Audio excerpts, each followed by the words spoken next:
Moi, je vais vous parler de choses sérieuses. C'est pas que c'était pas sérieux avant, mais de soufre.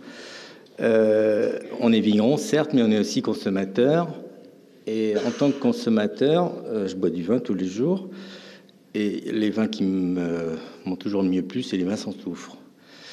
Vraiment, je trouve que les plus grandes émotions, on les a avec ces vins-là, mais les plus grandes déceptions aussi. Je m'aperçois que je suis pas tout seul aussi à avoir fait ce constat-là. On aimerait tous faire du vin uniquement avec des raisins, mais il y a quelques petits problèmes. C'est pas toujours faisable tous les ans. Tous les vins n'acceptent pas, tous les cépages, etc., etc. Donc, on continue à mettre du soufre.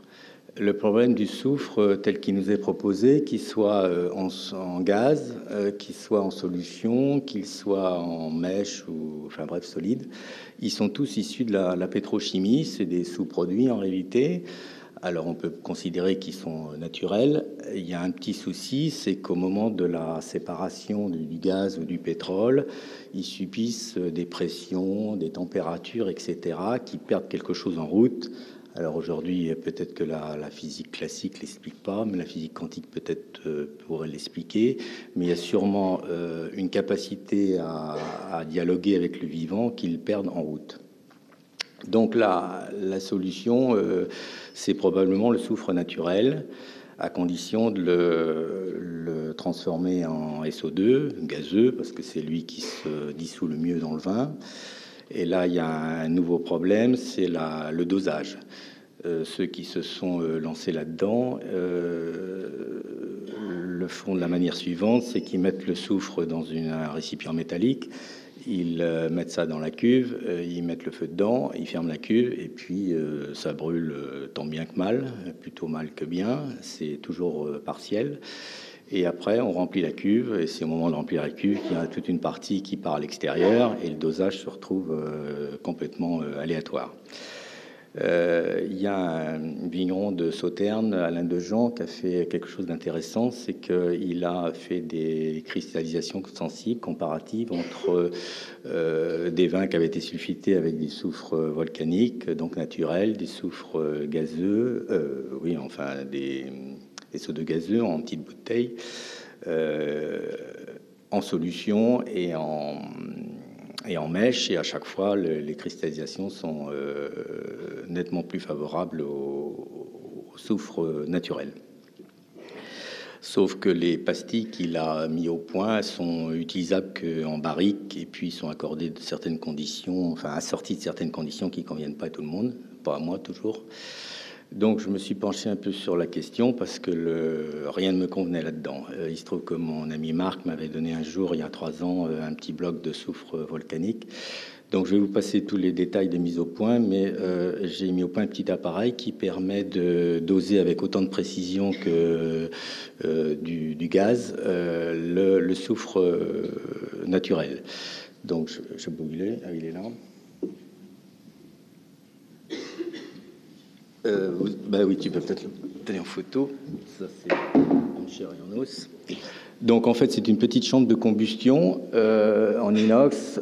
Ça, c'est la dernière version. Enfin, il y a des petites évolutions chaque année. Ça fait donc 3 ans que je fais cet appareil-là. Au début, je l'ai fait pour moi. Je l'ai pas fait pour personne. Mais il se trouve que Nicolas Joly s'était intéressé, Marc, etc. Et puis, je l'ai présenté une fois ou deux. Puis aujourd'hui, il y en a 85 qui sont en circulation. C'était pas du tout l'objectif au départ, mais il se trouve que je suis pas tout seul à avoir ce souci-là. Donc, qui permet de produire, donc de générer, c'est pour ça que je l'ai appelé générateur, de générer du SO2 gazeux à partir de soufre naturel, donc de mine ou de volcan, de manière précise. Donc là, il faut donc un appareil, forcément. Il faut, tu passes l'autre photo, il faut une bouteille d'oxygène. Ah ben ça c'est la balance, enfin ben, une bouteille d'oxygène. Bon là il n'y a pas besoin de grosse taille, ça c'est une bouteille qui fait 1 mètre de haut à peu près, alimentaire si possible.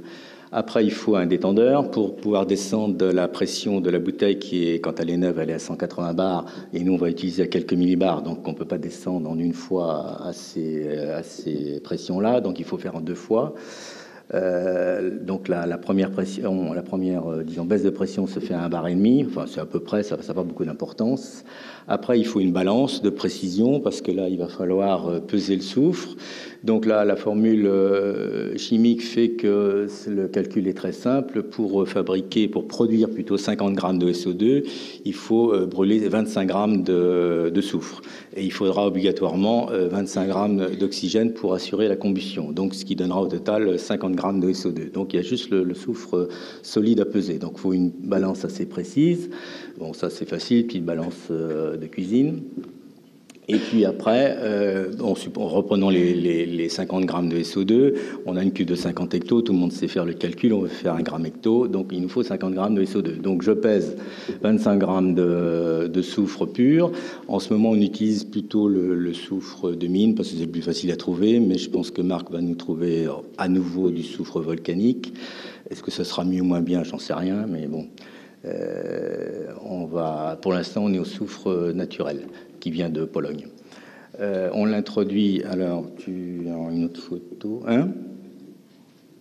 Peut-être la vidéo, oui, si on veut. Comme on peut pas faire une démonstration dans la salle, c'est pas très confortable. Quand il y a un tout petit groupe, je fais une démonstration dehors, mais là, c'était compliqué. Donc, lundi dernier, j'ai fait une petite vidéo dans mon jardin pour qu'on voit la manip. Elle est très simple, c'est pas plus compliqué que de sulfiter avec un sulfidoseur. Donc là, j'introduis les 25 grammes de soufre par l'entonnoir. Avec une petite cuillère, je file ça dans l'entonnoir.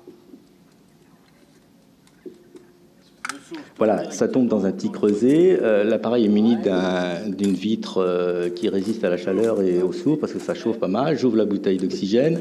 Je fais venir avec le deuxième détendeur qui est sur l'appareil, je fais venir l'oxygène. On entend, il y a une petite fuite, un petit chuintement qui s'opère. On l'entend par l'entonnoir. Après, une allumette. Finalement, le plus compliqué là-dedans, c'est d'allumer l'allumette. C'est pas toujours évident. Là, ça a bien marché. On l'a fait tomber dans l'entonnoir et il faut fermer aussitôt la vanne parce que c'est la pression de la bouteille d'oxygène qui va, d'une part, alimenter la combustion du soufre et qui va pousser le SO2 gazeux dans le tuyau qui est au-dessus qui sert de refroidisseur. On voit derrière, évidemment, plus j'étais dans mon jardin, j'étais pas dans le chai. On voit le gaz qui sort, qui normalement, évidemment, est plongé dans la cuve à sulfiter. Là, on voit bien la flamme bleue, enfin, je ne sais pas si vous la voyez bien, et on peut entretenir par l'arrivée d'oxygène la combustion. Donc, c'est assez lent comme opération. Il faut à peu près 3 ou 4 minutes par tranche de 10 grammes. Donc, il faut être un petit peu patient. Faut rester à côté parce qu'une fois que la combustion est terminée, donc la flamme disparaît, et il faut tout de suite couper l'oxygène, sinon on envoie l'oxygène dans la cuve. Les 8 minutes sont presque écoulées, ça brûle encore un petit peu, et en général, à la fin de la combustion, la flamme passe du bleu à l'orange. Ça, c'est la fin de la combustion. Ça veut dire que c'est la fin. Bon, c'est pas spécialement intéressant, mais là, il faut couper l'oxygène et rouvrir la vanne, je vais le faire tout à l'heure. Dès qu'il n'y a plus de flamme. Voilà. Donc là, ça fait 3 ans que j'utilise ça. On est donc aujourd'hui 85 à utiliser ça. Ce qu'on a remarqué, c'est qu'on n'a pas les effets désagréables à la dégustation qu'on a après un sulfitage classique. Tout le monde a observé ça. On sulfite du vin avec le gaz, c'est ce qui est le plus souvent employé, c'est qu'on a un durcissement du vin immédiat. Là, il n'y a pas du tout ce phénomène-là. La deuxième chose qui est intéressante, ça veut dire que ce SO2 qui est généré à partir de soufre naturel se marie beaucoup mieux avec le vin. C'est une confirmation de ce qu'on voit sur les cristallisations sensibles. La deuxième chose, moi je suis pas particulièrement allergique au soufre, mais tous les gens qui sont allergiques au soufre, plusieurs me l'ont dit, ne sont pas allergiques aux vins qui sont sulfités de cette manière-là. Donc là aussi, c'est la preuve que l'individu, l'homme qui ingère le vin, accepte mieux aussi ces soufres-là. Donc moi, ma conclusion, c'est que c'est un compromis pour ceux qui veulent pas aller jusqu'au sans soufre, dont je fais partie, peut-être un peu trouillard, mais c'est comme ça. C'est un compromis entre le soufre chimique tel qu'il est utilisé jusqu'à maintenant et le pas de soufre du tout. Voilà.